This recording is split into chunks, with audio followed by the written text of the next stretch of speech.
Life sometimes throws up scenarios that even in the most daring scenarios are hard to imagine.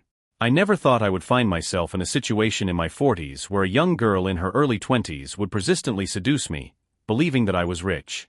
This whole absurdity began with a deceptively simple event and has evolved into more than just a gamble. This is a story about how one misconception can lead to unexpected consequences. Thank you for watching my channel. I create videos for your enjoyment. Please subscribe if you want to support my efforts, it's very important to me. I apologize in advance for any mistakes, dubbing is done by neural network. Please point out mistakes in the comments so I can correct them. Her name is Olga. Tall, slender, with long blonde hair and eyes that sparkled with cunning and calculation. At first glance, she appeared to me as a naive student dreaming of a great future. But behind this facade, there was a true huntress for wealth. We met in a cafe where I would stop by after work. That evening, as usual, I was sitting at my favorite table by the window, sipping coffee and browsing the news on my tablet. She approached me and asked if she could sit down. Her smile was enchanting, and there was such ease in her voice that I couldn't refuse. At first, our conversation was innocent. She talked about her studies, her dreams, and plans for the future. But soon, I noticed how her gaze lingered on my watch and phone. Interesting, what kind of watch do you have? You must be doing something very important, she asked with such feigned sincerity that I couldn't help but laugh. I decided not to disappoint her and play along. Yes, I invest in various projects, I replied. Her eyes lit up immediately, and I realized she had taken the bait. As time went on, our interactions became more frequent, and Olga's attempts to get closer grew bolder. She began suggesting outings that were increasingly personal, such as walks in secluded parks or intimate dinners at trendy restaurants.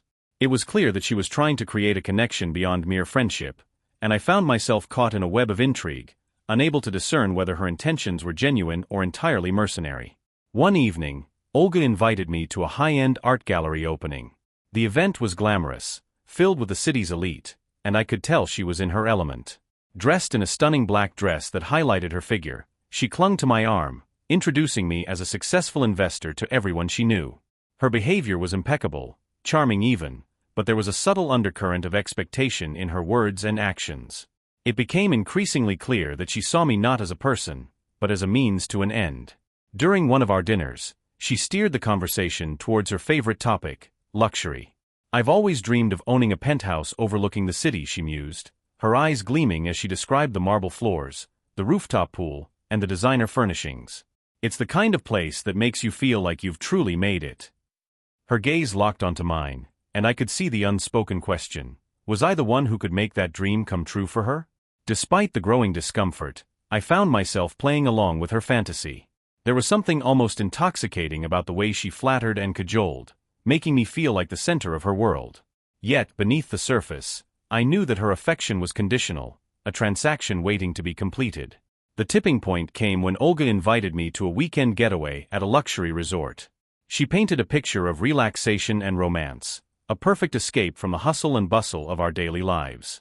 Imagine waking up to the sound of the waves, just the two of us, she whispered, her fingers lightly grazing my arm. The invitation was alluring, but I hesitated. There was a part of me that knew this was a test, a final push to see if I was willing to invest not just my time, but my money into her lifestyle. The moment of truth arrived when Olga surprised me with a gift, an expensive watch she claimed was a token of her appreciation. You deserve only the best, she said, placing the watch on my wrist. It was a beautiful piece, but it felt like a chain, a binding contract that I wasn't sure I wanted to sign. The gesture, though generous on the surface, was laced with expectation. It was clear that she was hoping I would reciprocate with something even grander, perhaps a down payment on that penthouse she so often spoke about. As I stood on the precipice of making a decision, I began to see through the veneer of Olga's charm. The relationship was nothing more than a carefully crafted illusion, a game where the stakes were measured in material wealth. The realization hit me hard, but it was necessary. I knew then that I needed to end this charade before it consumed me completely. So for several weeks, I continued to play along with her game, aware of where it was leading but unable to stop. Olga became increasingly insistent on meeting alone, inviting me to her home under the pretext of helping with her studies or discussing another important project. I knew where this was headed and struggled with myself, trying not to succumb to her charms. However, at some point, I couldn't resist anymore. Each of our meetings became more explicit and calculated. Her manipulations took on new forms. She would either arrive in elegant dresses, give me expensive perfumes, or invite me to dinners at upscale restaurants, trying to demonstrate her taste for luxury. "You deserve the best," she would say, embarrassing me with her assertiveness. Her materialism became increasingly evident. Olga loved to talk about her future plans, which always centered around a luxurious life. "I dream of a house by the sea and a personal chef," she would say, looking at me with her big eyes. She confidently painted pictures of the future, in which she hoped I would become her generous benefactor. One of the most striking episodes was an evening at an expensive restaurant where she invited me. She chose the establishment with the highest reputation in the city. That evening she looked particularly dazzling, wearing jewelry that seemed to cost a fortune. "I love this restaurant. I've always dreamed of dining here every night," she said, her voice sweet but with a note of calculation. Olga skillfully played on my feelings, making me feel special.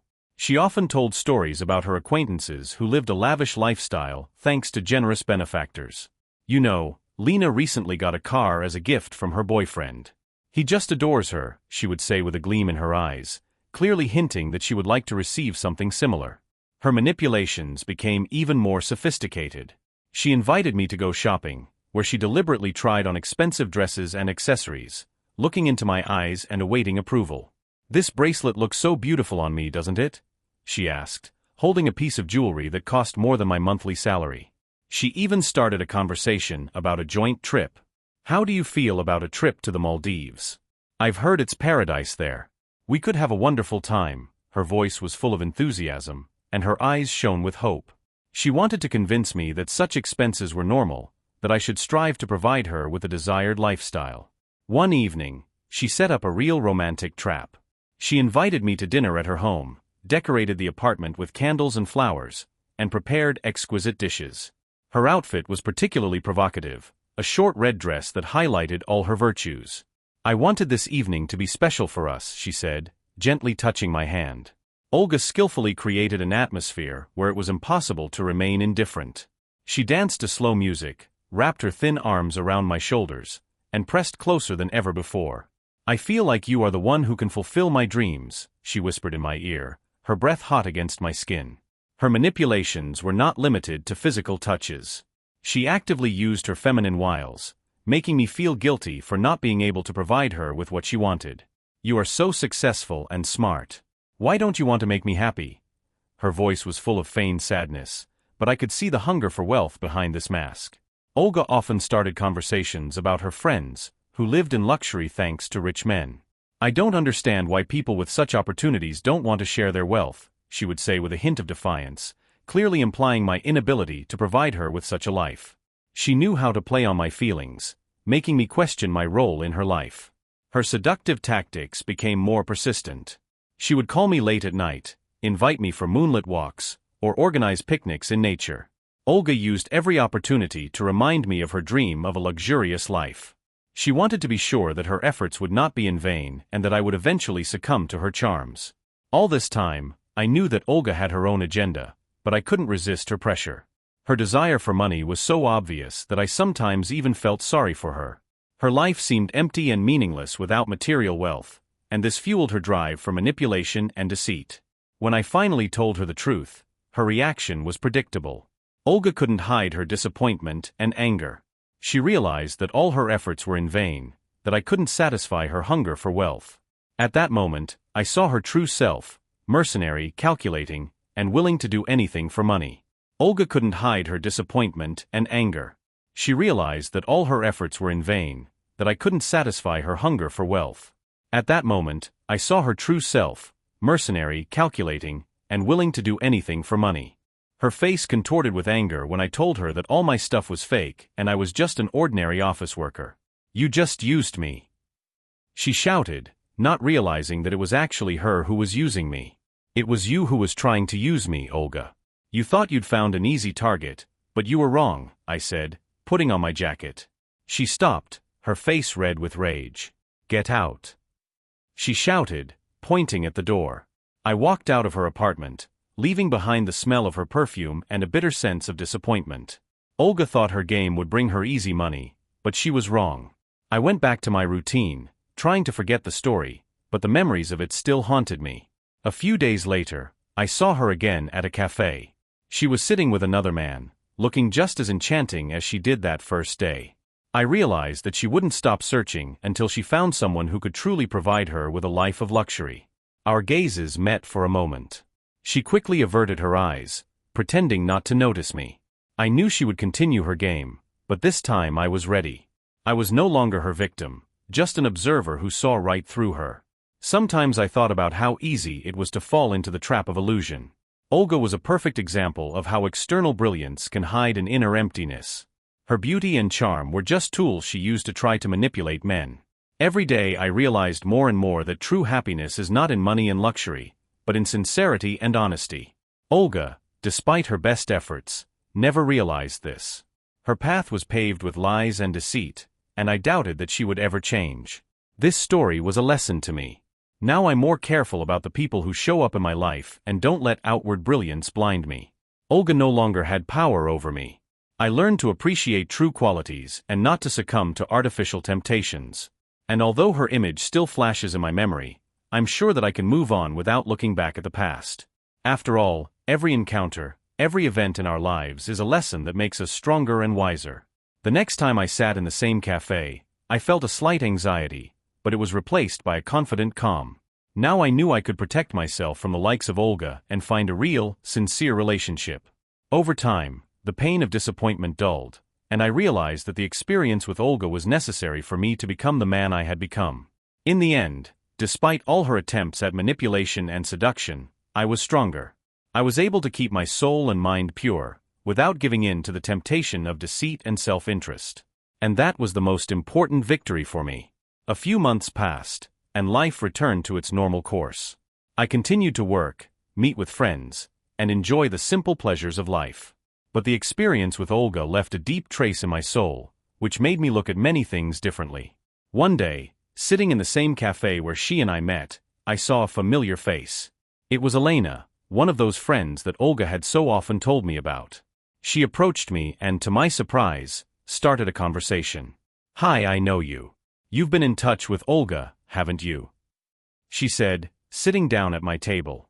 Her face expressed a mixture of curiosity and wariness. "Yes, I know her. But I think it's already safe to say I knew her," I replied, smiling slightly. There was a flicker of interest in her eyes, and she continued, "You know, Olga has often talked about you. Said you were the one who would finally make her dreams come true." I sighed and shook my head. She was wrong. I turned out not to be who she thought I was. Elena nodded as if she knew what I was talking about. Olga was always like that. She always needed money. She never knew how to live any other way. I don't think she ever will. Our conversation was frank and full of revelations. Elena told us that Olga kept looking for rich men, changing partners like gloves. Her life did not get better, but only became more complicated, as each new patron quickly realized what she really wanted. She doesn't realize that money isn't the most important thing. True happiness is not about wealth, Elena said, and I felt that she genuinely sympathized with her friend. After that conversation, I felt freer. The realization that I was not alone in my worries helped me to finally put this story behind me. Life continued to move on, and I was ready for new encounters and new relationships. Some time later, I met another woman. Her name was Natalia, and she was the complete opposite of Olga. Natalia was sincere, kind, and did not pursue selfish goals. She appreciated the simple pleasures of life and did not seek luxury. Our relationship developed slowly but surely. We spent a lot of time together, walked in parks, cooked dinners at home, and discussed everything in the world. With her I felt comfortable and calm, and for the first time in a long time I was not afraid to open up. Once, when we were sitting on the riverbank enjoying the sunset, Natalia asked, "Have you ever thought about the fact that real happiness is not in money, but in the people around us?" I smiled and nodded. Yes, I realized that through an experience. Since then, I've tried to appreciate every moment and those who are truly precious. She took my hand and squeezed it gently. "I'm glad we found each other. That's the most important thing." Those words were a real confirmation to me that I was on the right path. Olga was a thing of the past, like a lesson I had learned. Now I had Natalia, and I was happy. Time passed and our relationship grew stronger and stronger. We made plans together, shared our dreams, and supported each other in everything. With her, I realized that true love is not about wealth, but about understanding, trust, and care. One day, when we were sitting in the cafe where my story with Olga once began, I told Natalia everything that had happened. She listened attentively, without interrupting. When I finished, she said, "You've been through a lot, but it has only made you stronger. I'm proud of you." Those words warmed my heart. I realized that despite all the trials, I had found my true happiness. With Natalia, I was ready for any difficulties, knowing that there was a person who loved me sincerely. So, through mistakes and disappointments, I learned to appreciate what is really important. Olga remained in the past as a lesson that helped me to become a better person. And ahead of me were new horizons and sincere relationships that filled my life with meaning and joy. Time passed, and our meeting with Elena turned out to be just the beginning of a new chapter in my life. Gossip about Olga soon spread around town, and every time I met with Elena, she shared new stories about her friend. "Do you know that Olga is now dating some businessman?" Elena started one day.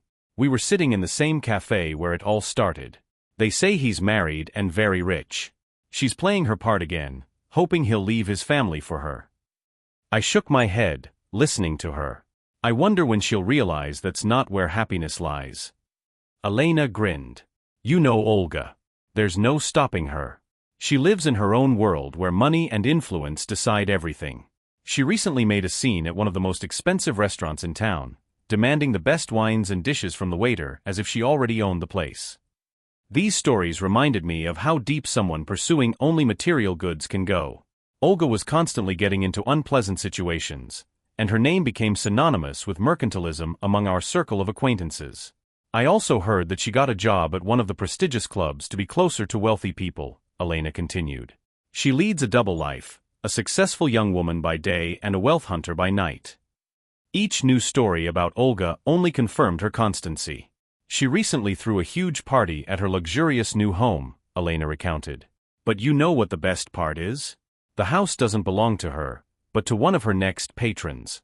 How long can one live such illusions?" I asked, not expecting an answer. Elena only shrugged her shoulders. "Olga has always been like this. You can't change her. She chose this path herself." This gossip about Olga further reinforced my desire to avoid such people and appreciate real, sincere relationships. I was grateful to Elena for her honesty and understanding, which helped me finally let go of the past and look to the future with confidence. Natalia, of course, knew about our conversations with Elena, and every time I shared new stories with her, she only smiled and said, "You made the right choice. Now you have everything that really matters." So through the gossip and stories about Olga, I was once again convinced that the real values were the love, trust, and sincerity I found in Natalia and our life together.